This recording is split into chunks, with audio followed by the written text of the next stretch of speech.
እሺ ትንሣኤና ሕይወት ይሄ ቃል ጌታ ኢየሱስ በዮሐንስ ምዕራፍ 11 በአልዓዛር ምክንያት እህቶቹ እነ ማርታና ማርያም ጌታ ኢየሱስን ይጠብቁ ነበር። መጥቶ እንዲያድነው ታሞ ስለነበር በከባድ እንዲያድነውና ከሞት እንዲተርፍ ነበር እንትናቸው ሐሳባቸው። ጌታ ግን መምጣት ያለበት ሰዓት ያውቃል። ለምን እንደሚሆን ለምን መቸዛ መድረስ እንዳለበት ሁሉም በደንብ አድርጎ ጠንቅቆ ስለሚያውቅ ምክንያቱ ዓላማው ሁሉ ከዛ የሚገኘው የእግዚአብሔር ክብር የሚመጣበት ኤቭሪቲንግ በደንብ አድርጎ ስለሚገባው ይህንን እንትን ለማድረግ ብሎ አስቦ ሰውየው ማለት ዮሐንስ የነ ማርታ የነ ማርያም ወንድም አልዓዛር እስኪሞት ድረስ ጠብቆ ከዛ ከሞተም አራተኛ ቀን ነበር የደረሰው። ከዛ ስለ ትንሣኤ ሲናገር እንደሚነሳ ቃለው ስትል ነው ያ አይደለም። ትንሣኤ እና ሕይወት እኔ ነኝ፣ የሚያምንብኝ ቢሞት እንኳን በሕይወት ይኖራል ያለው ትንሣኤና ሕይወት እኔ ነኝ አለ ዮሐንስ 11 ምዕራፍ 11 ቁጥር 25 ላይ ትንሣኤና ሕይወት ኢየሱስ ራሱ ነው። ክብር ለጌታ ይሁን። እስኪ ይህንን ወደዚህ ለመድረስ ከመጀመሪያ ውስጥ ፋሲካ ከሚለው እንጀምርና ምክንያቱም ይሄ ያለንበት ቀን በአንዳንዶች ፋሲካ ይባላል፣ አንዳንዶች ኢስተር ይሉታል፣ አንዳንዱ ትንሣኤ ይሉታልና እስቲ እነዚህን አጠር አድርገን ለማየት እንሞክር። አጠር አድርገን ትንሣኤ፣ ፋሲካ፣ ኢስተር አጠር ባለመልኩ ማየት እንሞክራለን። ሃሌሉያ። እሺ ፋሲካ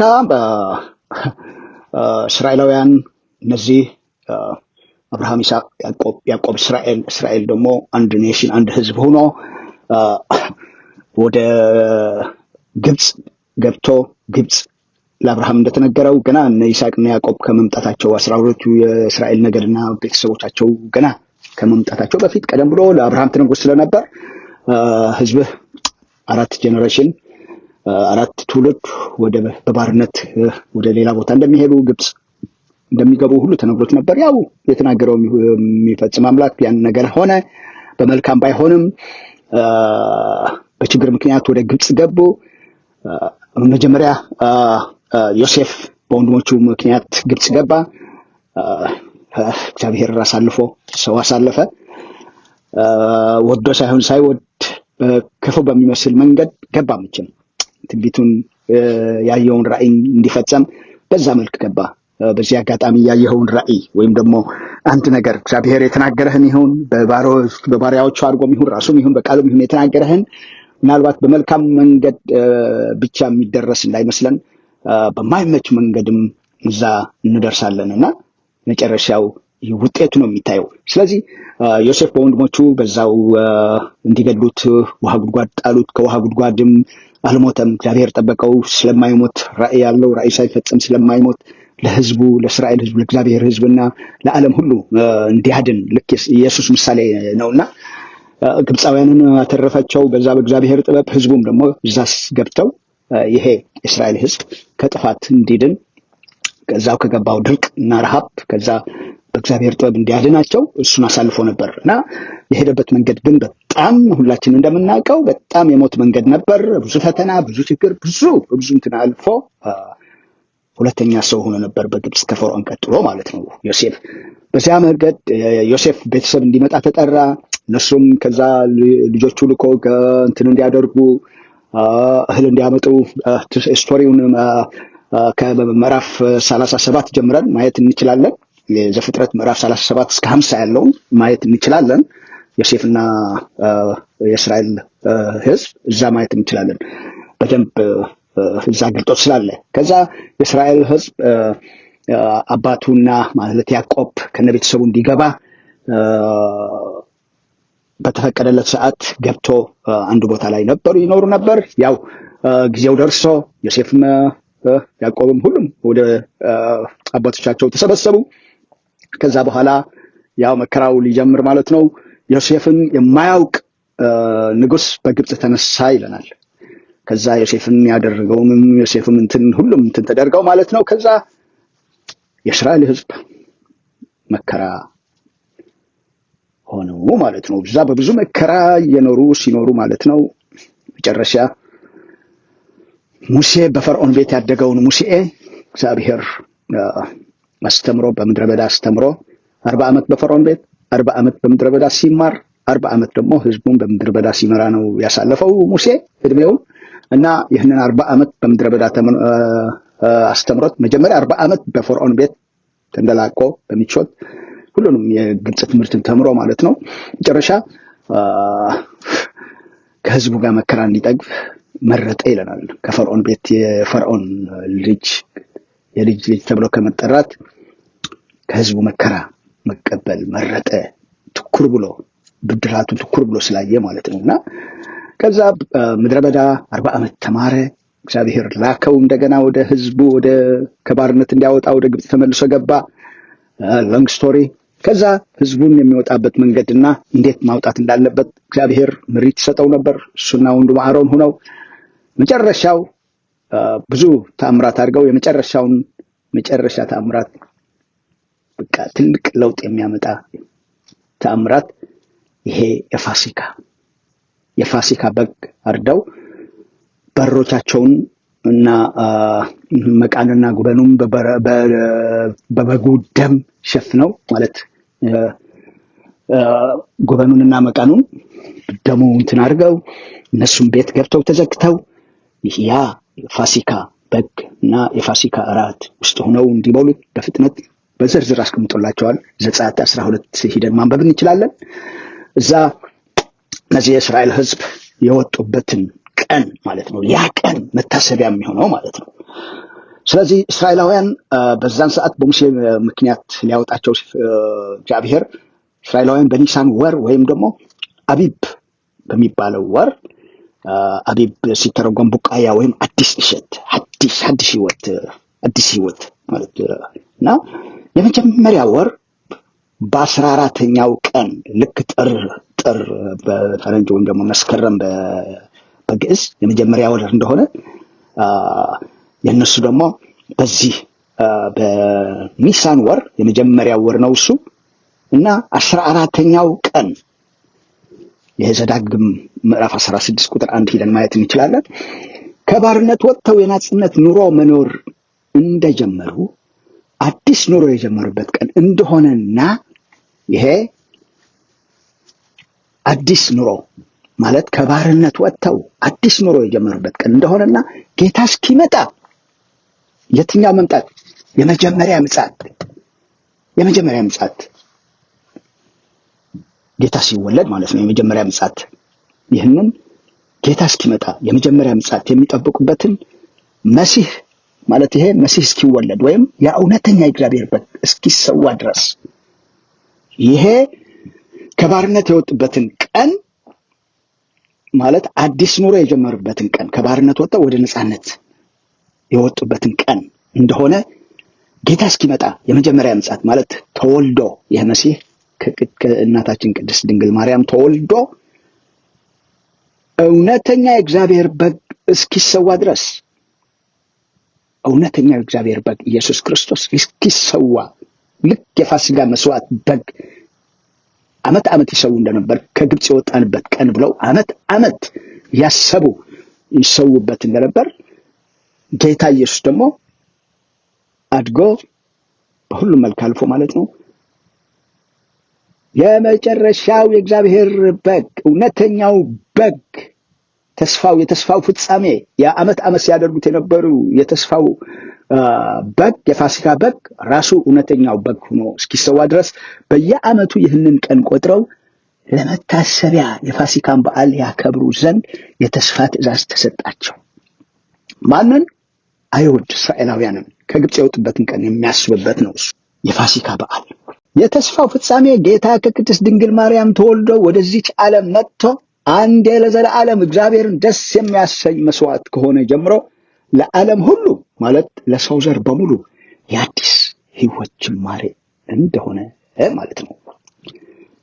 አንደኛ ቆሮንቶስ ምዕራፍ 5 ቁጥር 7 ላይ እንደዚህ የሚል ቃል አለ። እንግዲህ ያለ እርሾ እንዳላችሁ አዲስ ሊጥ ትሆኑ ዘንድ አሮጌው እርሾ አስወግዱ፣ ፋሲካችን ክርስቶስ ታርዷልና።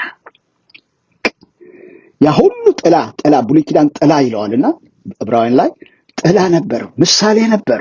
ፋሲካ ምሳሌ ነበር። ያ በግ የኢየሱስ ምሳሌ ነበር። ያ በግ የተስፋው ምሳሌ። ማን ነው ተስፋ? ኢየሱስ። እውነተኛው የፋሲካ በግ መጥቶ እስኪታረድ ድረስ ዓመት ቀን ቆጥረው በኒሳን ወር በ14ኛው ቀን ፋሲካ ያሉ ከግብፅ የወጡበትን ቀን ያስቡበት ነበር። መጣ፣ እውነተኛው በግ መጣ። ክብር ለጌታ ይሁን። እዚህ ላይ አንደኛ ቆሮንቶስ ምዕራፍ 5:7 ላይ ገልጾት ያለ አዲስ ያልቦካ ቂጣ የሚለው ከዛ በፊት ያለው ሳምንት የቂጣ በዓል ይባላል። ቂጣ ምን ማለት ነው? ያ አዲስ ፍጥረት ሊሆኑ የተዘጋጁ ስላሉ አዲስ ፍጥረት ማለት ያ እርሾ ያለው እርሾ የሚያቦካ ነው። ያልቦካ ቂጣ ግን እርሾ ያልገባበት ማለት ነው። አዲስ ሕይወት እርሾ ካለበት ግን የቦካ ነው። እርሾ ሲተረጎም ግብዝነት፣ ክፋት ይለዋል።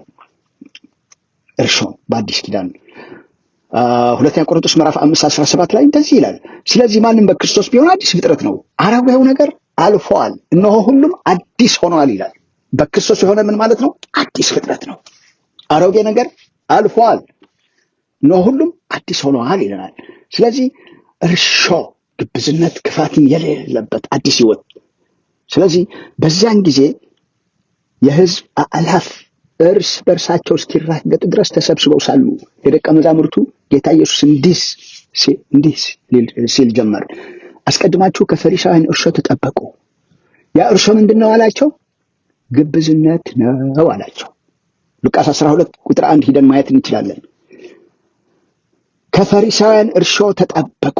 እርሾ የሚለው ግብዝነት፣ ክፋት ነው እና ስለዚህ የቂጣ በዓል ብለው ሳምንቱን ሙሉ የሚያደርጉት ከፋሲካ በፊት ራሳቸውን ያነጹ፣ ራሳቸውን ከዛ ከእርሾ ግብዝነት፣ ክፋት ማለት ነውና እነሱ ግን እርሾ ነው የሚፈልጉት። የቦካ እንጀራ ቂጣ ምናምን እዛም ደርቀው ወድቆ ከሆነ ቤታቸውን ያጸዳሉ አይሁዶች። በቂጣ በዓል በሳምንቱ ማለት ነው ቂጣ ብቻ ነው የሚበሉት።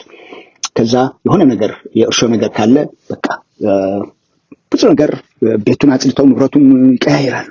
እርሾ ነገር እዛ የሆነ ርፍራፊ የዳቦም የእንጀራም እዛ እንዳይገኝ ማለት ነው። ያው ብሉይ ኪዳን ስርዓቱ የስጋ ስርዓት ስለሆነ ማለት ነው። በአዲስ ኪዳን ስንመጣ ግን ግብዝነትና ክፋት እርሾን ይገልጠዋል ማለት ነው። ኦኬ። ስለዚህ በፍቃዱ ጌታን የግል አዳኙ አድርጎ የተቀበለ ክርስቲያን የአዲስ ሕይወት ጅማሬው ከዛ ቀን ጀምሮ ነው። የትኛው ፋሲካ? ለኔ ፋሲካ ምለው ከጨለማ ወደ ብርሃን የተሻገርኩባት ቀን ነች። ለሁሉም አማኝ ጌታን ለተቀበለ ሁሉ ያቺ ቀን ነች ፋሲካ። በአዲስ ኪዳን ለክርስቲያን የትኛው? ከጨለማ ወደ ብርሃን የተሻገርንባት። ልክ እነሱ እስራኤላውያን ከግብፅ ከባርነት ወጥተው ወደ ነፃነት የተሻገሩባት ቀን ዓመት እንዲያስቡ እንደተነገራቸው እኛም ግብፅ ማለት የዓለም ምሳሌ ነችና ከዓለም ከጨለማው ወደ ብርሃን የተሻገርንባት ቀን ለኛ ለአማኞች ያቺ ቀን ፋሲካችን ነች። ምናልባት ፋሲካ ወደኛ ልናመጣው ከሞከርን ማለት ነው። ምሳሌው ያ ከጨለማ የወጣንበት ግብፃውያን ከባርነት እስራኤላውያን ከግብፅ የወጡበት ከባርነት ከዛ ከዓለም የወጡበትን ቀን እንደሚያስቡት ምናልባት ፋሲካዬ የምትላት ወይም የምንላት ማለትም ካለብን ያቺ ከጨለማ ወደ ብርሃን የተሻገርንባት ቀን፣ ጌታን ያወቅንባት ቀን። ዛሬ ወይም ትላንት ያወቀ ጌታን የተቀበለ እና የዳነ ሰው ካለ ያቺ ትላንት እሷ ነች የእሱ ፋሲካ፣ ከጨለማ ወደ ብርሃን የተሻገረባት ቀን። እንደ እግዚአብሔር ቃል ትክክለኛ ከሆነ ማለት ነው፣ አዘ ክርስቲያን ማለት ነው። ክብር ለጌታ ይሁን። እሺ፣ ልክ እስራኤላውያን አዲስ ኑሮ የጀመሩበት ቀን፣ አዲስ ኑሮ የጀመሩበት ከየት? ከግብፅ ወጥተው ማለት ነው። ከባርነት ወጥተው ከጨለማ ወጥተው አዲስ ኑሮ የጀመሩበትን ቀን በየዓመቱ ያንን ቀን ያከብሩ እንደነበር እኛ ክርስቲያን ደግሞ በየዓመቱ ቀን ቆጥረን ሳይሆን 24/7 ሁሌ በደስታና በምስጋና ጌታን እያከበርን እንኖራለን። ክብር ለጌታ ይሁን። ፋሲካዬ ወይም የማንኛውም በጌታ ለዳነ ፋሲካው ያቺ ጌታ ያገኘባት ቀን ነች። ጌታ ያላገኘ ከሆነ አንድ ሰው ዓለማዊ ከሆነ ገና ፋሲካ አልገባም። ያ ተከፍሎለታል፣ ፋሲካው መስዋዕቱ ተካሂዶለታል፣ ግን አልተቀበለም፣ ወደ ፋሲካ አልገባም። ስለዚህ ነገ ጌታ የሚቀበል ከሆነ ነገ ፋሲካው ነች ለሱ።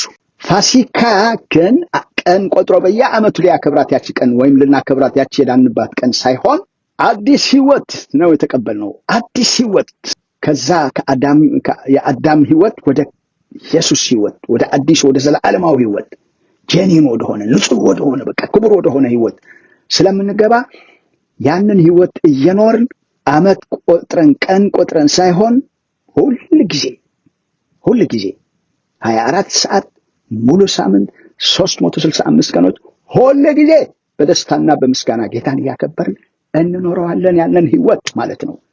ክብር ለጌታ ይሁን። እስራኤላውያን በዛን ጊዜ ለተሰጣቸው ምድራዊና ስጋዊ ተስፋ በምግብና በተለያዩ መስዋዕቶች የፋሲካን ቀን ለመታሰቢያ በየዓመቱ ያከብሩ ነበር። ይሄ ራሱ ሰፊ ነው። አሁን ምን አይነት ምግብ ነው? ምን አይነት ስርዓት አድርገው ነው የሚያከብሩት? እንዴት ነው? ቁጭ ብለው ነው ወይስ ቁመው ነው? ወይ ረጋ ብለው ነው እያወሩ የተጫወቱ ነው? ወይስ በፍጥነት ነው? እንዴት ነው የሚመገቡት? ብዙ ራሱ የቻለ ሰፊ እንትን ነው እና ለማሳጠር እስራኤላውያን በዛን ጊዜ ለተሰጣቸው ምድራዊና ስጋዊ ተስፋ በምግብና በተለያዩ መስዋዕቶች የፋሲካን ቀን ለመታሰቢያ በየዓመቱ ያከብሩ ነበር። በየዓመቱ ያከብሩ ነበር። እስቲል ያከብራሉ። እነሱ እንደዛ ናቸው። ገና ለነሱ መሲሁ አልመጣም። ገና እውነተኛው በግ መጥቶ አልተሰዋም ለነሱ። እኛ ክርስቲያን ደግሞ ለተሰጠን ሰማያዊና መንፈሳዊ ተስፋ ተሰጥቶናል። ወደ ትንሣኤው ከገባን ጀምሮ በመንፈስና በእውነት ጌታን እያከበርን በሕይወትና በኑሮ ጌታን ወደ መምሰል እንጓዛለን። ሃሌሉያ! እኛ ክርስቲያን ልዩ ሰማያዊና መንፈሳዊ ተስፋ ተሰጥቶናል። ያችን ሕይወት ካገኘን፣ የጌታን ሕይወት ካገኘን ከዛች ቀን ጀምሮ ሰማያዊና መንፈሳዊ ተስፋ ተሰጥቶን ወደ ትንሣኤው ከገባን ጀምሮ በመንፈስና በእውነት ሃሌሉያ ጌታን እያከበርን በሕይወትና በኑሮ ጌታን ወደ መምሰል እንጓዛለን። ወገኖቼ በመሰረቱ ፋሲካ የእስራኤል እንጂ የአሕዛብ በዓል አልነበረም። የክርስቲያን በዓልም አይደለም። ፋሲካ ለእስራኤል ለአይሁድ ብቻ ነው የሚመለከተው፣ ለእነሱ ብቻ ነው የሚመለከተው። የአሕዛብ በዓል አይደለም፣ የክርስቲያን በዓልም አይደለም። ፋሲካ አይደለም። ነገር ግን በተለይ እኛ ክርስቲያኖች፣ በተለይ እኛ ሀበሻ ክርስቲያኖች ካደግንበትና ከመጣንበት የሃይማኖት ልምድ በብዛት ከኦርቶዶክስ ወይም ከካቶሊክ ስለምንመጣ ኦርቶዶክስም ካቶሊክም ብሉይና አዲስ ኪዳንን ሕግና ጸጋ ደባልቀው ስለሚጠቀሙ በብዛት ሃይማኖታቸው ስርዓት ብሉይ ሆኖ እስራኤላውያን እንጂ ለአሕዛብ ያልተፈቀደ ስርዓታት ስለሚከተሉ እኛ ደግሞ ወይ ኦርቶዶክስ ወይ ካቶሊክ ሆነን ስለምናድግ ጌታ ረድቶን በመንፈሱም ይሁን በተለያየ መንገድ እኛን አግኝቶን ወደ ቤቱ ወይም ወደ ዋናው ሕይወት ከመጣን በኋላ በጣም እንቸገራለን። ምክንያቱም ከዛ ለምደነው እና ይዘነው የምንመጣ በጣም ያስቸግረናል ለመጣል። እዛ መጥተን በቃሉ መሰረት ተገቢ አይደለም ስንባል ለብዙ ዘመናት ኢቭን በክርስትና ሕይወታችን ተለማምደነው ስለመጣን ለመቀበል ስለሚከብደን ምክንያት እንደረድራለን። ጥቅሱ ወደኛ እንዲስማማን ያደረግን እየጠመዘዝን ይሄ እኮ እንደዚህ እኮ ነው ፓስተር እንትና ሐዋርያ እንትና እኮ ያከብረዋል፣ እዛ ያሉ ቤተክርስቲያን እኮ እንደዚህ ያደርጋሉ፣ ሌላም ብዙ አንተ ከማን ሆነህ ነው? አንተ ከነሱ ታውቃለህ ወይ? እንዴት ነው? ይህንን ዓመታት ዘመናት እኮ ነው እንደዛ የሚያደርጉት ለሐዋርያ እንትና ለምና ይደረደራል። አረ ወገኖቼ ሐዋርያ እንትና ወይም እንትና ወይም ፕሮፌሰር እንትና ወይም እንትና እኮ እግዚአብሔር አይደለም፣ ወይም የእግዚአብሔር ቃል አይደለም፣ ወይም መጽሐፍ ቅዱስ ያለ ሐዋርያትም የጻፉልን መልእክታትም አይደለም እኮ። እንደኛ እኮ ከዛ ከቃሉ ተምሮ በቃሉ መሰረት እግዚአብሔር በሰጠው ጸጋ ሊኖር የተጠራ እንጂ ታይትል ስላለበት ወይም ዓመታት ስለደጋገመው እኮ ለኔ ሪፈረንስ ሊሆነን አይችልም። ምናልባት መልካም ነገሮቹ ሊጠቅሙ ይችላሉ። ከዛ ግን ከቃሉ ውጪ የሚኖርበት ማንም የፈለገ ታይትል ይደረድር የፈለገ እንትን ይኖረው ለኔ ምሳሌ ሊሆነኝ ወይም ደግሞ እንደ ሪፈረንስ ልጠቀምበት አልችልም። ትዝ ይላችሁ ከሆነ ሙሴ በበረሃ በምድረ በዳ ላይ ዘኍልቍ ላይ የምናገኘው ማለት ነው መርዛማ እባብ ህዝቡን እየነደፉ መግደል ሲጀምሩ አባት ሆይ ብሎ ወደ እግዚአብሔር ሲጮህ በቃ ለዚህ ህዝብ በቃ እንትን አድርግለት የነሐስ መስቀል ስራና እዛ ላይ የነሐስ እባብ ስራና እንጨት ላይ ስቀለው አለ። ያንን እባብ መርዛማ እባብ ሲነድፈው ወደ እንጨቱ ወደ ተሰቀለው እባብ ሲያይ ወደ ነሐስ እባቡ ሲያዩ ይፈወሳሉ ብሎ የኢየሱስ ምሳሌ ነገረው።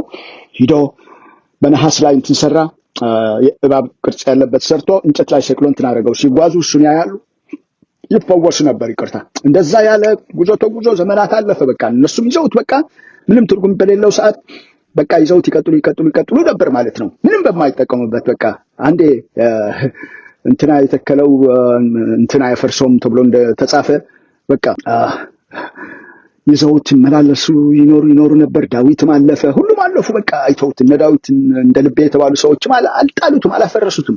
በቃ እንደዛ ይቀጥል ነበር።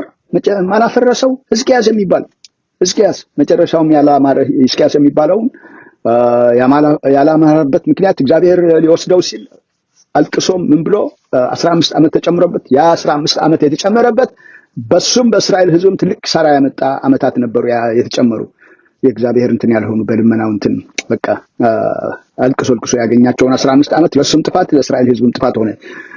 ነገር ግን በጥሩ ሁኔታ ተመላልሶ ነበር እሱ እንደ አባቱ ዳዊት ይለዋልና ለዚህ የነሐስ እባብ ነሁሽታን ብሎ ሰባብሮ የጣለው እሱ ነበር። ይሄ ምንም ትርጉም የለውም ነሐስ ነው ብሎ ሰባብሮ ጣለው።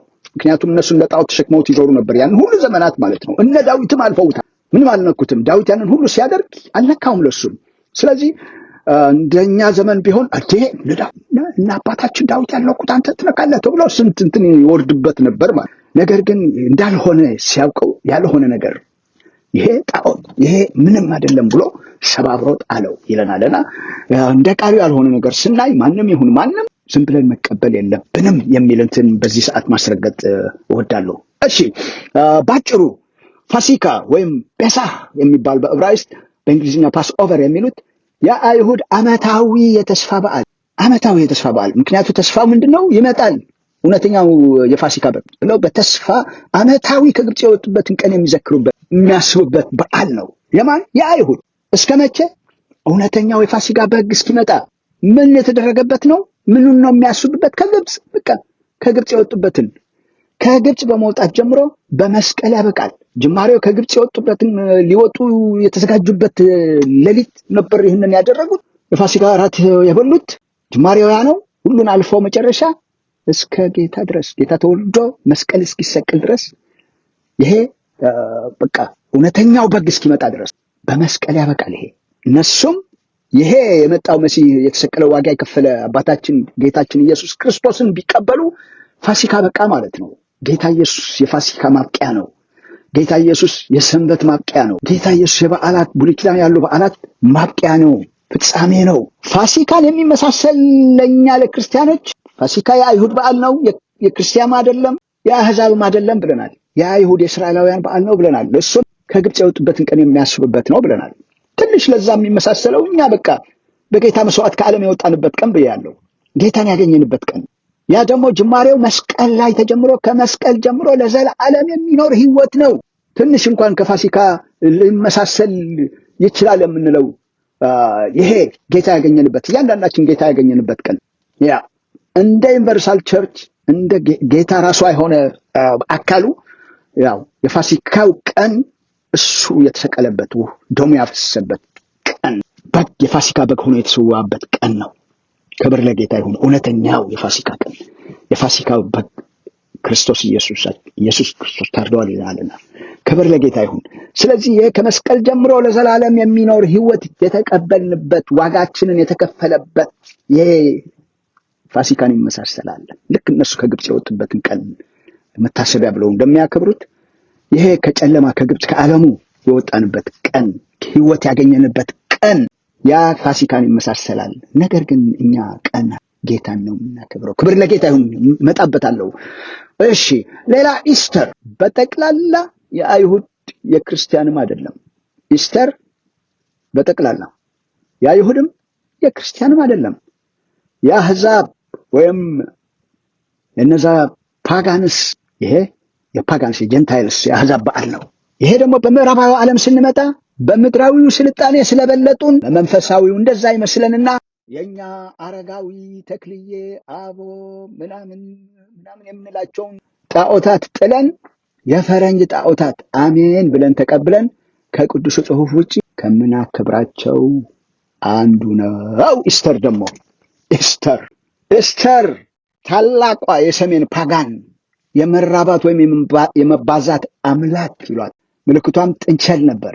ስርዓቱ ጥንታዊ ልማድ ሆኖ እንቁላል በመለዋወጥ የጥንቸል ምስል ሌላም የሚደረግባት የጥንቸል አምላክም ይባላል። ከዛ ቀጥሎ የጸደይ በዓል ወይም ስፕሪንግ ፌስቲቫል የፀሐይ በዓልም ትባላል። ሶላር ሴሌብሬሽን ስሙ መጀመሪያ ኢስታር ነበር። ቀጥሎ ኦስትሬ ሆነ። ቀጥሎ አሁን መጨረሻ ላይ ኢስተር እየተባለ ይከበራል። የሚገርማችሁ ይሄ ራሱ የቻለ ዲፕ ጥልቅ ታሪክ አለው። የኢስተር ማጥናት ከጀመራችሁ ኢስተር ምን ነው፣ ከምን ጀመረ፣ ምን ማለት ነው፣ ለምንድን ነው፣ በደንብ አድርጎ ሰፊ የሆነ እንትን አለ። ከፈለጋችሁ የኢስተርም የፋሲካም የትንሣኤም የጌታ እራትም አንድ በአንድ እንድሰራላችሁ ቪዲዮ የምትፈልጉ ካላችሁ ከአሁን በፊት በጽሁፍ በምናምን እንትን አድርጋቸው ስለነበር የምትፈልጉ ካላችሁ ኮመንት ላይ ጻፉልኝ። አንድ በአንድ ለኛ ለእውቀታችን ብለን እዛ ማስቀመጥ መስራት እችላለሁ። እንትን ላይ ኮመንት ላይ የምትፈልጉ ካላችሁ እዛ ጻፉልኝ። ክብር ለጌታ ይሁን። እሺ፣ ይሄ ሁሉ ፈጽሞ ተረታ ተረት የተደረደረ ፓጋን ሆሊዴይ ይሄ ኢስተር ምናምን የሚባለው ተረታ ተረት ነው። ፓጋን ሆሊዴይ ይህን የመሰለ ጥንቸልም እንቁላልም ምናምንም የፀሐይ የጸደይ በዓል ፌስቲቫል እየተባለ ፍጥረታትን እንትን የሚደረግበት ይሄ ጣዖታትን ተረታ ተረት ደርድረህ ከከበረው የጌታችን የኢየሱስ መስዋዕትነት ምሳሌ ከሆነው ፋሲካና ከከበረው ዘለዓለማዊ የአዲስ የጽድቅና የቅድስና ሕይወት ጅማሬ ከሆነው ትንሣኤ ጋር ምን አገናኘው? ምንም አይገናኝም። ልቅ ብሎ አሁን በዚች ቀን አሁን ዛሬ ፋሲካ ይለዋል አንዳንዱ ኢስተር ይለዋል፣ አንዳንዱ ትንሣኤ ይለዋል። ድብልቅልቁ የወጣ ነው። ምንም የማይገናኙ ናቸው። አሁን ይሄ ኢስተር የሚባል ከዚህ ከከበረው፣ ምክንያቱም ፋሲካም የከበረ ነው። በዛን ጊዜ የጌታ ኢየሱስ መስዋዕትነት ምሳሌ ሆኖ ዓመት እንትን ያደረጉት ነበር።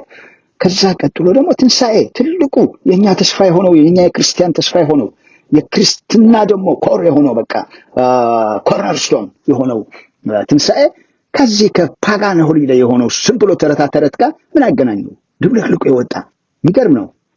በቃ አቀበሉን፣ እኛም ተቀብለን አቀበልን።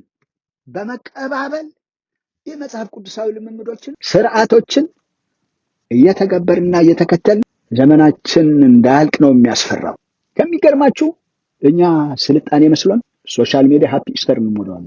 ፌስቡካችሁ ምናምን ሃፒ ኢስተር ከማጠብቋቸው ክርስቲያን አገልጋዮች ትላልቅ የሚባሉ ስማቸው የከበዳቸው ማአት ሃፒ ኢስተር ይሞሉ። ኢስተር ግን ፓጋን ሆሊዴይ። እሺ፣ ወደ ዋናው ነጥቤ ልመለስ። የብሉይ ኪዳን በዓላት የጌታ የኢየሱስ ምሳሌነት የሚያሳዩ ነበሩ። እንደነ ሰንበት እንደነ ፋሲካ ሁሉም የጌታ የኢየሱስ ምሳሌነት ነበሩ፣ ጥላ ነበሩ። አካሉ ወይም ዋናው ሲመጣ ግን ቦታ ያላቸው። ለምሳሌ ሰንበት የስጋ እረፍት ነበር። ምክንያቱም አይሁድ ወይም እስራኤላውያን የስጋ እረፍት ስርዓታቸው ስጋዊ ነበር። የሚወርሱት ስጋዊ ምድራዊ ነበር ከነዓን። ውጊያቸው ስጋዊ ነበር። ተስፋቸው ስጋዊ፣ ሁሉም ስጋዊ ነበር። እረፍታቸው ደግሞ የስጋ እረፍት ነበር። ሰንበት ጌታ ኢየሱስ በማቴዎስ 11 29 እና 30 ከ28 ጀምሮ ያለው ኑ ለነፍሳችሁ እረፍት ልሰጣችሁ ነው፣ እናንተ ሸክማችሁ የከበደ እናንተ ደካሞች ሸክማችሁ የከበደ ወደ እኔ ኑ ለነፍሳችሁ እረፍት። የነፍስ እረፍት ነው። በአዲስ ኪዳን ጌታን ስናውቅ ጌታን ስናገኝ የነፍስ እረፍት ነው የምናገኘው። ነፍስ ካረፈች ደግሞ ሁሉ ተሳካ፣ ሁሉ ተከናወነ፣ አረፍ። በጌታ እረፍ ትላለህ። ስጋ አርፎ ነፍስ ካላረፈች ጭንቅ ነው። ስጋ አርፎ እኮ ነው ሁሉም ሞልቶላቸው እኮ ነው ቤታቸው በምን በሚመስል ኑሮ እየኖሩ ነፍሳቸው ተጨንቃ ሱሳይድ የሚፈጽሙ። እሺ፣ ነፍስ ማረፍ አለባት። ነፍስ ካረፈች ነገር ቀላል ነው እና ለነፍስ እረፍት የሆነን ጌታ ክብር ለጌታ ይሁን። ያ የስጋ እረፍት የነበረ ለነፍስ እረፍት ሰጠን። ዘላለማዊ እረፍት የነፍስና የስጋ ደግሞ ፊት ለፊት አለ በክብር ወይም ሲወስደን ወይም እኛ ስንሄድ። ክብር ለጌታ ይሁን ለዘላለም። መንፈሳዊ ስጋ ጌታ በትንሣኤ እንደለበሰው ነፍሳችን መንፈሳችን ደግሞ በእረፍት ሙሉ እረፍት ደግሞ በፊታችን አለ። ብሉይ ኪዳን የስጋ እረፍት ነበር። አሁን አዲስ ኪዳን የነፍስ እረፍት ነው። ኢተርኒቲ ደግሞ ለዘላለም ደግሞ የነፍስ የመንፈስ መንፈሳዊ ስጋ ነው። ያኔ ሙሉ እረፍትና ክብር ሻክ ሃሌሉያ። በጣም በጣም በጣም ይህንን ነው የምናፍቀው። ክብር ለጌታ ይሁን።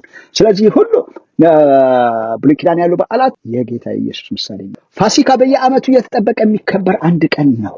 ያም በኒሳን ወር በ14ኛው ቀን ቆጥረው የሚያከብሩት ነው። አይሁዳውያን የነሱ በዓል ነውና ከግብፅ የወጡበት ቀን ነው። ጌታ ግን አንዴ ከተቀበልነው ሁል ጊዜ 24/7 የምንኖረውና የምናከብረው ህይወት ነው። የኛ ፋሲካ ደግሞ ይሄ ነው። የኛ ፋሲካ ደግሞ ጌታ ኢየሱስ ነው። ክብር ለጌታ ይሁን። የፋሲካ ፋሲካችን ኢየሱስ። ጌታ ካገኘን ሁሌ የምናከብረው ህይወት ነው። የምናከብረው ቀን አይደለም። በብሉይ ኪዳን ጌታ ተወልዶ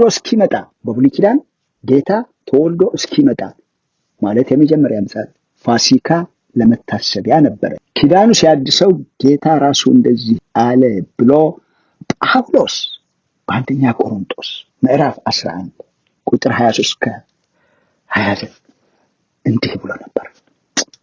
የሚገርም ቁጥር 23 ላይ ለእናንተ ደግሞ አሳልፌ የሰጠሁት እኔ ከጌታ ተቀብያለሁና ይላል። ማነው ይሄ? ጳውሎስ ከጌታ የተቀበልኩት ነው እያለ ያለ። ቁጥር 24 ጌታ ኢየሱስ አልፎ በተሰጠባት በዚያች ሌሊት እንጀራ አንስቶ አመሰገነ፣ ቆርሶም እንካችሁ ብሉ፣ ይሄ ስለ እናንተ የሚሆን ሥጋዬ ነው፣ ይህን ለመታሰቢያዬ አድርጉት አለ። ለምን አድርጉት? ለመታሰቢያዬ አድርጉት። እንደዚህም ከእራት በኋላ ጽዋውን አንስቶ ደግሞ ይሄ ጽዋ በደም የሚሆን አዲስ ኪዳን ነው፣ አዲስ ኪዳን በጠጣችሁበት ጊዜ ሁሉ ይህንን ለመታሰቢያዬ አድርጉት አለ። ቁጥር 26 ሎክ ይህን እንጀራ በበላችሁ ጊዜ ሁሉ ይህንም ጽዋ በጠጣችሁ ጊዜ ሁሉ ጌታ እስኪመጣ ድረስ። እስከ መቼ? ጌታ እስኪመጣ ድረስ ምን? ሞቱን ትናገራላችሁና። ምን? ትንሣኤውን ነው የሚለው ወይስ ፋሲካውን ወይስ ኢስተሩን ነው? ጌታ እስኪመጣ ድረስ ሞቱን ትናገራላችሁ ይለናል። የሚገርም ነው። ይህን እንጀራ በበላችሁ ጊዜ ሁሉ መቼ? ሁሉ። ይህንን ጽዋ በጠጣችሁ ጊዜ መቼ? ሁሉ። ጌታ እስኪመጣ ድረስ። እስከ መቼ? ጌታ እስኪመጣ ድረስ ሞቱን ትናገራላችሁ። ይሄ ማቴዎስ 26 ሄደን ማየት እንችላለን። የፋሲካ እራት አብረው የመጨረሻ እራት ማለት ነው። ከፋሲካ እራት ወደ ጌታ እራት የተቀየረው ከዚህ በኋላ የጌታ እራት ነው የሚባለው። ምክንያቱም ይሄ ጌታ ራሱ የመጨረሻ ፋሲካ አክብሮ ራሱ አይሁዳዊ ነውና ጌታ በአይሁድ ሕግ ነው ያደገው። በ8ኛ ቀን ተገረዘ። በ30 ዓመቱ ተጠምቆ ፋሲካ የሚያከብር ነበር። አይሁድ ነውና የአባቶቻችሁ ሕዝቡ ከእንትን የወጣ ምክንያቱም ቅድስት ማርያም አይሁዳዊ ነች፣ እስራኤላዊ ነው። የአይሁድ በዓልም ያከብር ነበር። ከዛ ፋሲካ አክብሮ የመጨረሻው ፋሲካ እሱ እስኪመጣ ነበር። ፋሲካውን መጣ። የመጨረሻ ፋሲካ ነበረች እሷ። ምክንያቱም እውነተኛ ፋሲካ እሱ የፋሲካ በግ እሱ ስለሆነ ፋሲካን አክብሮ ራሱ እውነተኛ የፋሲካን በግ ሆኖ የፋሲካን ታሪክ ዘግቶ በምትኩ በምን ምትክ? በፋሲካ ምትክ የጌታ እራት ሰጠ። ከዛ ሰዓት ጀምሮ እስከ ዳግም ምጽአቱ ለመታሰቢያ እንድንወስደው ራሱ አዘዘን። ፋሲካ መጨረሻ ፋሲካ አክብሮ የመጨረሻ መዝጊያ ራሱ እውነተኛ የፋሲካን በግ ሆኖ ራሱ የመጨረሻውን ጥላ የሆነ ምሳሌ የሆነ በግ አበቃ። እውነተኛው በግ ራሱ እንዲሰዋ የፋሲካን ታሪክ ዘጋ። በዛም ሰዓት በምትኩ የጌታ እራት ሰጠን። እኔ እስኪመጣ ወይም ጌታ እስኪመጣ ድረስ ሞቱን ትናገራላችሁ ነው ያለው። ሁሌ ይህንን በምታደርጉበት ብሎ የጌታ እራት ሰጠን። ከዛ ሰዓት ጀምሮ እስከ ዳግም ምጽአቱ ለመታሰቢያ እንወስደው ራሱ አዘዘን። ፕራይዝ ጋድ። ስለዚህ እኛ ክርስቲያን በህይወት ዘመናችን የምናከብረው በዓል ወይም ቀን የለንም። ክርስቲያን በህይወት ዘመናችን የምናከብረው በዓል ወይም ቀን በመጽሐፍ ቅዱስ መሰረት የለንም። የምንኖረው የትንሣኤ ህይወትና የምናከብረው ራሱ ትንሣኤና ህይወት የሆነው ጌታ ኢየሱስ ብቻ ነውና ይህን ግን በቃሉ ተጽፎልናል። ቀንም በዓለም እንድናከብር የተጻፈልን የእግዚአብሔር ቃል የለም። የትንሣኤ ሕይወት እንድንኖር ትንሣኤና ሕይወት የሆነውን ጌታ ኢየሱስን እንድናከብር ግን ቃሉ ተጽፎልናል። ክብር ለጌታ። ሌላ በአዲስ ኪዳን ጌታ ራሱ አድርጉ ያለን ወይም እንድናደርጋቸው 2 ነገሮች አዞናል። እነሱም ጥምቀትና የጌታ እራት ናቸው። ጥምቀት ራሱ የቻለ ቶፒክ፣ ራሱ የቻለ ትምህርት አለው። ጥምቀት፣ ጌታ እራት ራሱ የቻለ ሰፊ ትምህርቶች አሉ። ግን አጠር አድርጌ ትንሽ ከዚህ ጋር እንዲሄድ አደርገዋለሁ። ጥምቀት በሕይወት ዘመናችን አንድ ጊዜ እሱም ጌታ ከተቀበል ወይም ካመን በኋላ በሞቱ በቀብሩ በትንሣኤው ከእሱ ጋር ለጽድቅ ኑሮ እንድንተባበር የምንወስደው የምንፈጽመው ስርዓት ነው። ዋው! ይህ ጥምቀት ውሃ ማጠብ ምናምን ሌላ እንትን ሳይሆን በሕይወት ዘመናችን አንድ ጊዜ ጌታ ከተቀበል ካመን በኋላ ጌታ ኢየሱስን በሞቱ በቀብሩ በትንሣኤው ከእሱ ጋር ለጽድቅ ለመኖር እንድንተባበር የምንፈጽመው ስርዓት ነው። አንደኛ ቆሮንቶስ ምዕራፍ 10 ሂደን ማየት እንችላለን። ምን ይላል? ወንድሞች ሆይ ይህንን ታውቁ ዘንድ እወዳለሁ። ምዕራፍ 10 ከቁጥር 1 አባቶች ሁሉ ከደመና በታች ነበሩ፣ ሁሉም በባህር መካከል ተሻገሩ፣ ሁሉም ሙሴን ይተባበሩ ዘንድ በደመናና በባህር ተጠመቁ ይላል። ሙሴን ይተባበሩ ዘንድ በደመናና በባህር። ልክ ጌታ ሲያድነን ደግሞ ከጌታ ጋር እንድንተባበር ያለንን እንድናደርግ ያንን ህይወት እንድንኖር በጽድቅ በቅድስና ከእሱ ጋር እንድንመላለስ ከእሱ ጋር እንድንተባበር በባህር ተጠመቁ ይላል። ቁጥር 3 ሁሉም ያን መንፈሳዊ መብል በሉ፣ ሁሉም ያን መንፈሳዊ መጠጥ ጠጡ። ቁጥር 4 ይከተላቸው ከነበረ ከመንፈሳዊ አለት ጠጥተዋልና ያም አለት ክርስቶስ ነበረ። ፕሬዝ ጋድ። ዋው! ሮሜ ምዕራፍ 6 ከቁጥር 3 ጀምሮ ላነበው ነው። ከክርስቶስ ኢየሱስ ጋር አንድ እንሆን ዘንድ የተጠመቅን ምን እንደሆን አንድ እንሆን ዘንድ የተጠመቅን ሁላችን ከሞቱ ጋር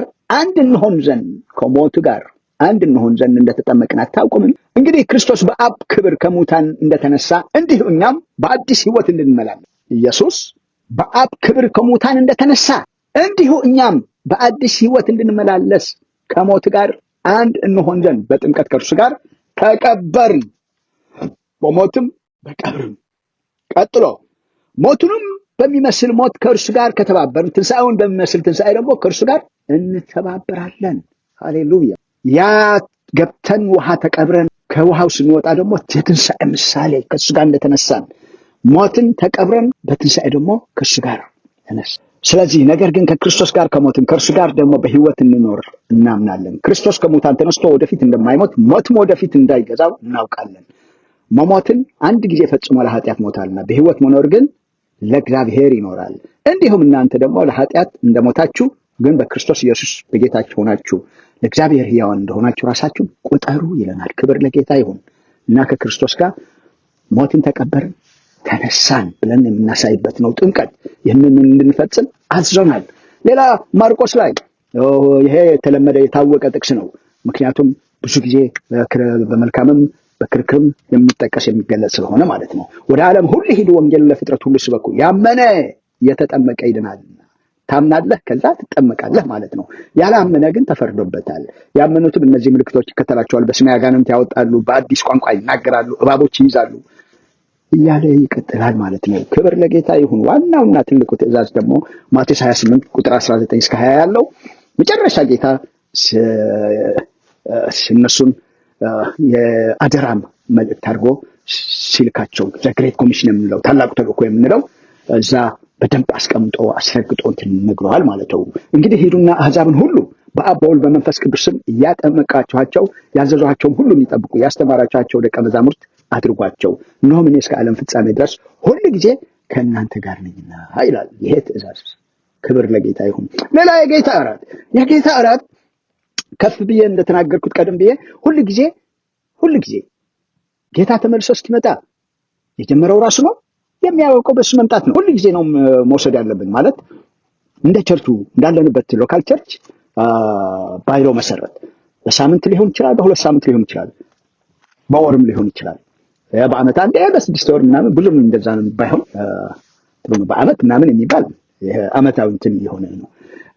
ቢቻልስ በየሳምንቱ ቢሆን ጥሩ ነበር። ካልሆነ ግን በሁለት ሳምንት ከዛም ካልሆነ በወር አንዴ ቢሆን ይመረጣል። ከዛ ባይል ጥሩ ነው ብዬ ትንላለሁ ማለት ነው። የተለያዩ ቸርቾች ወይም ሎካል ቸርቾች የተለያየ እንትን ስላለው፣ ምክንያቱም በዚህ ቀን አድርጉት የሚል የለም። ሁሌ ነው የሚለው፣ ሁሌ በምትወስዱት ነው ስለሚል በቃ ይሄ ሳይርቅ እንትን እንዲያደርግ፣ ምክንያቱም ፌሎውሺፕ ነው ራሱ የቻለና ጌታ ተመልሶ እስኪመጣ ነው ግን ማለቂያው። ያኔ ጌታ ሲመጣ ያበቃል ጌታ እራት። ምክንያቱም ጌታ ተመልሶ ሁሉንም ነገር ጨርሰው እና እኛን ለመውሰድም ወይም ደግሞ በክብር ስንመለስ ሰከንድ ካሚንግ ሁለተኛ ምጽአት ያኔ ያበቃል ማለት ነው። እሱ ነው የጀመረው፣ ጀምሮልን ሄደ። የሚያበቃውም በሱ መምጣት ነው። ክብር ለጌታ ይሁን። ከዚህ ውጭ የሚደረጉ ስርዓቶች የሰው ስርዓቶች ናቸው። ከጌታ እራትና ከጥምቀት ውጪ የሚደረጉ ስርዓቶች ሁሉ የሰው ስርዓት ናቸው። የሰው ስርዓት ናቸው። ጥምቀት እኔ ለጌታ እንደሞትኩ የማሳይበት ነው። የጌታ እራት ደግሞ እሱ ለእኔ ለዓለም ሁሉ እንደሞተ፣ ዓለምን ሁሉ ለሰው ዘር ሁሉ እንደሞተ የምንናገርበት ስርዓት ነው። ክብር ለጌታ ይሁን። ስለዚህ እነዚህ ሁለት ስርዓቶች እንድንፈጽም እንድናደርግ ታዘናል፣ ተነግሮናል፣ በጌታም በሐዋርያትም። እግዚአብሔር ይባረክ። ሌሎች ሁሉ ከዚህ ውጭ የሚደረጉ የሰው ስርዓት ናቸው፣ የሰው ስርዓት ናቸው። በመጨረሻ አባቴ ብሩካን ይህንን ስል ብዙ ጊዜ እዚህ ባለሁበት ሎካል ቸርች ይሁን በተለያዩ ቦታዎች ስለ ክሪስማስ ይሁን ስለ ፋሲካ ይሁን ብዙ ነገሮች የምንነጋገርበት ነገሮች አሉ። ይህ ማለቴ በተለይ እነ ክሪስማስ ከሃይማኖታዊ በዓላት አልፈው ወደ መንግስታዊ በዓላት እየገቡ ባሉበት ሰዓት ማለት ነው። ምክንያቱም ስራ የለም ምን የለ ሁሉም ነው በዛን ሰዓት እንትን የሚሆነው። አሁንም ይሄ የትንሣኤ ማለት ትንሣኤ ነው ትንሽ የሚመሳሰለው። ትንሣኤ ጌታ ኢየሱስ የተነሳበት ቀን ብሎ ክርስቲያን እንትን ሊያደርግ ይችላል። ይሄ አልተጻፈልንም፣ ህይወት ነው እንጂ ቀን አይደለም፣ በዓልም አይደለም።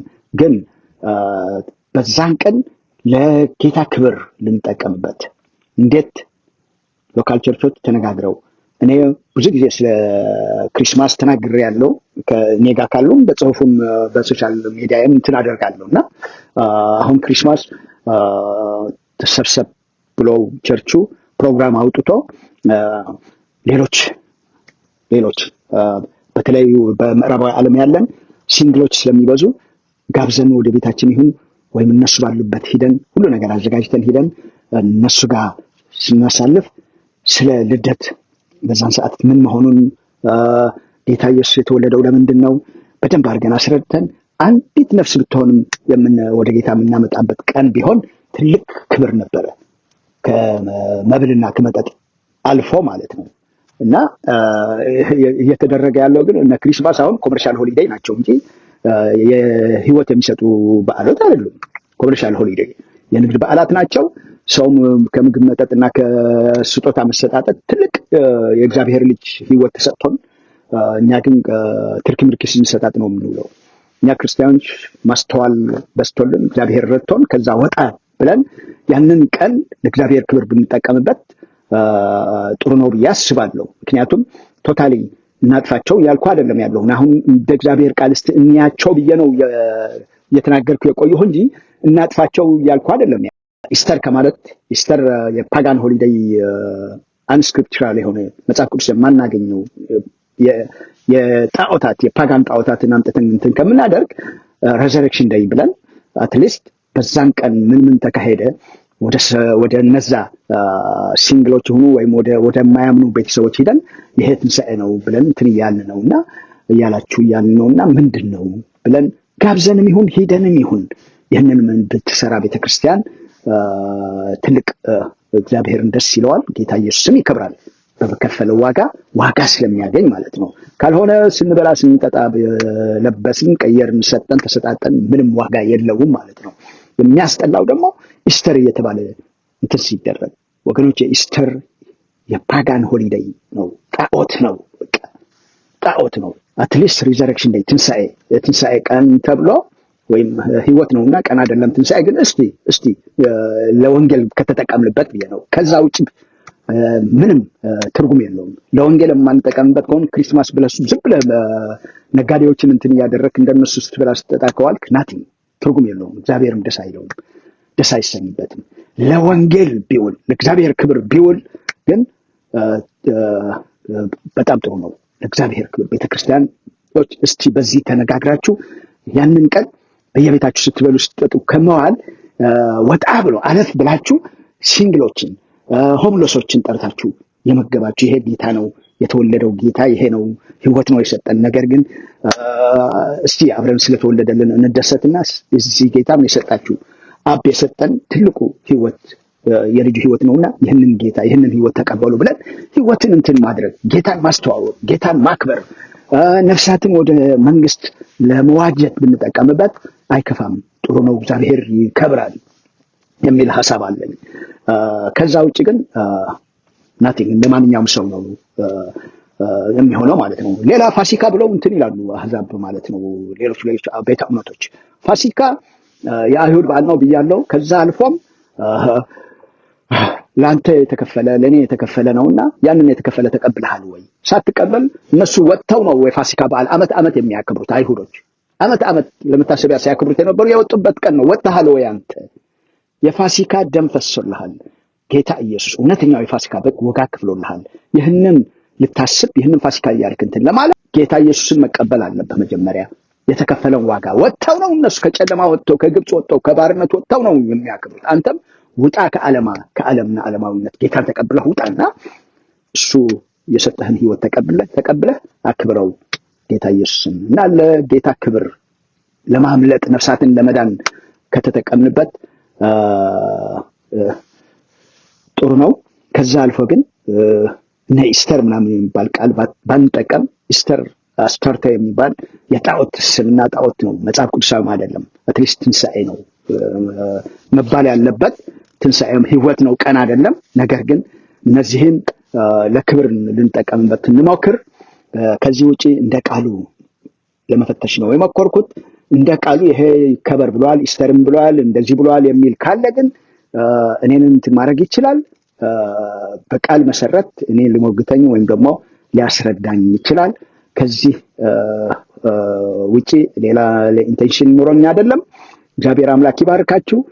የክብር አባት የጌታችን የኢየሱስ ክርስቶስ አምላክ እርሱም በማወቅና የጥበብን የመገለጥ መንፈስ ለሁላችን ይስጠን። ተባረኩ። ለበረከቱ ሁኑ።